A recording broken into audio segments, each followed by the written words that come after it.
Good morning. This is the OHSU EFFECT Inside Health and Science. I'm Lacey Evans.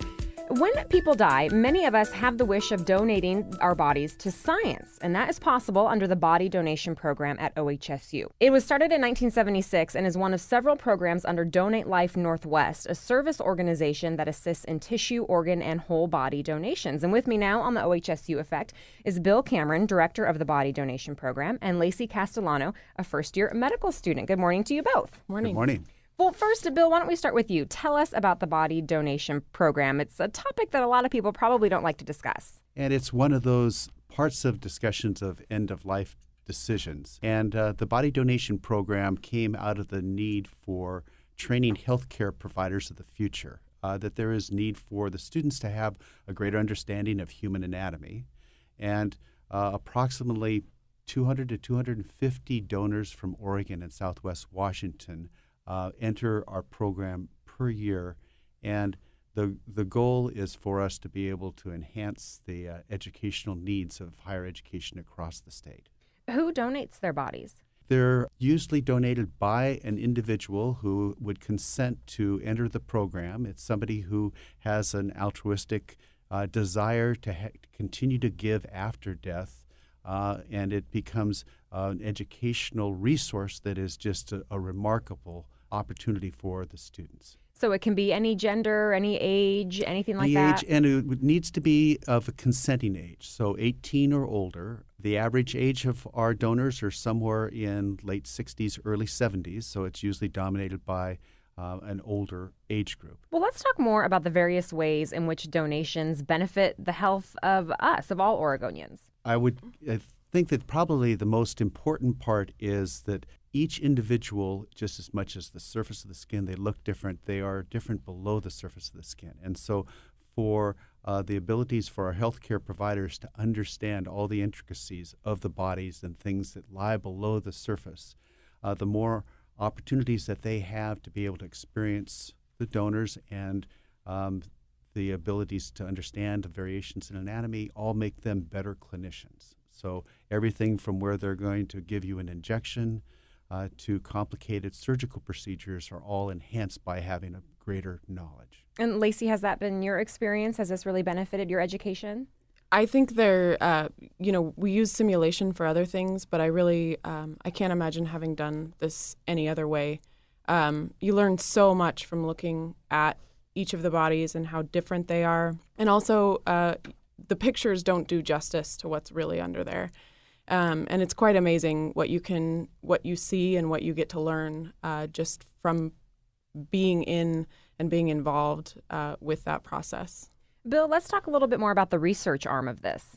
So there is a constant need to be able to determine how better to be able to provide prosthetic devices, to understand more about what makes for a good repair of a broken bone. One example would be is the orthopods, as they mend your bones, how they would just immobilize. Where those pins go could mean the health or the non-health of the bone, depending upon where the blood supply enters and other things. So there's a whole variety of means of taking and improving the technology and the procedures of today from doing very careful study of the anatomy now. And Lacey, you mentioned simulation, and we've actually had representatives from the simulation program on this show before. So how do these two approaches work together? I think they need to happen concurrently. There's certainly a lot of benefit. The simulation is neat because it's as if you were using a live person, but without the danger of actually working on a live person. But I think you need both. They are meant to respond. The simulation is meant to respond a certain way. And I think the reality is that humans are very, very, very variable. And you have to come to terms with the idea that not everything happens the way you think it should. Not everything is where you think it should be. And part of the deal is just getting in there and finding that out for yourself and knowing what things really look like instead of what a textbook or a computer simulation would think they look like. because I think you could make a lot of mistakes if you hadn't actually seen a variety of things before. Sure. How did it feel going into your very first anatomy lab? I was pretty nervous. I was not excited about it. I thought it was going to be really, really difficult. And it was. The first day for a lot of people was really difficult. There were a lot of mixed emotions. A lot of people were really excited about this first opportunity. Some people had done it before, so they were totally ready. I was a mess, honestly, and didn't quite know how I was going to get through it. And by the end, I can say that it was one of the best experiences I've ever had. After a while, it does normalize. You get a little bit more used to what you're being asked to do and what you're doing, and you learn so much from it. It's overwhelming just how much you learn from this one single person.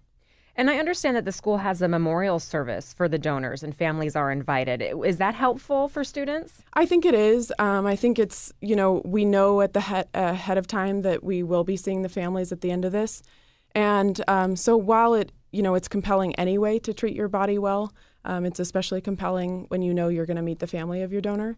And I have to say, I'd heard all sorts of horror stories, perhaps about what people do in anatomy lab, and that none of that happened. I was really, really proud of the people that I'm in class with because the amount of respect shown was wonderful. And body donation really is a gift. So what do you tell these families when they come to the memorial service? I think a lot of times we are the first. A lot of them did donate to hospice. They had talked to the hospice, and so this is the first time they've actually encountered someone who's come into contact with their family member.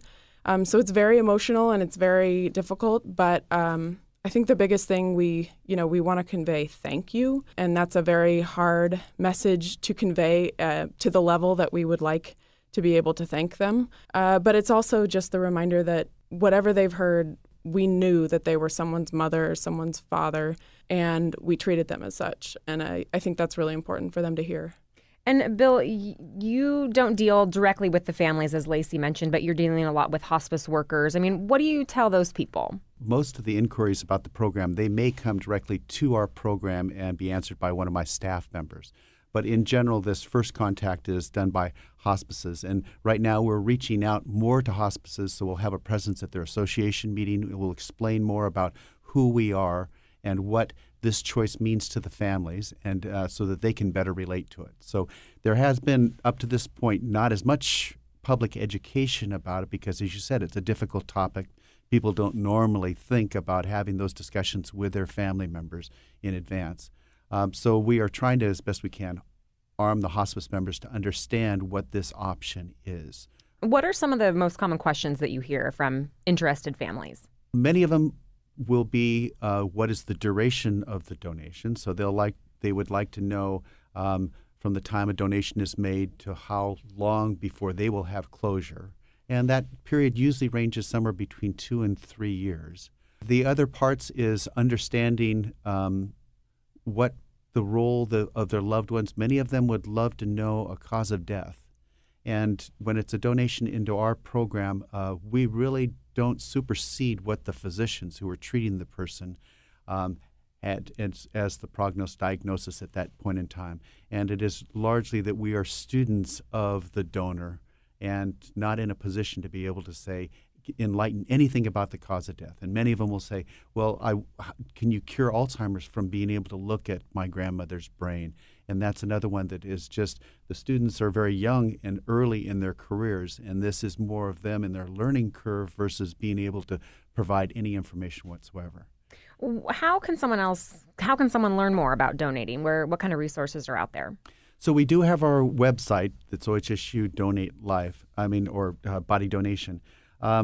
We are making an attempt. We actually had a presence at Body Worlds, figuring that it was one of those opportunities that the public came in very curious about body donation, and that we also had to make some clarity between people who were actually being asked to donate to Gunther von Hagen's Body Worlds versus OHSU's program. But most of it right now is through your local funeral homes. We've done quite a bit in trying to educate our partners in the funeral industry to the options. But it's really right now mainly web-based and my staff answering phone calls. And I think it's important to note just that the D on your driver's license doesn't designate you as a body donor. It's a organ donor, and this is a separate decision. So there's a lot of people I know who get those two mixed up, and I think it's important to make that distinction. Good. Thank you for clarifying that. Bill Cameron and Lacey Castellano here with us from the Body Donation Program at OHSU. Thank you. Thank you.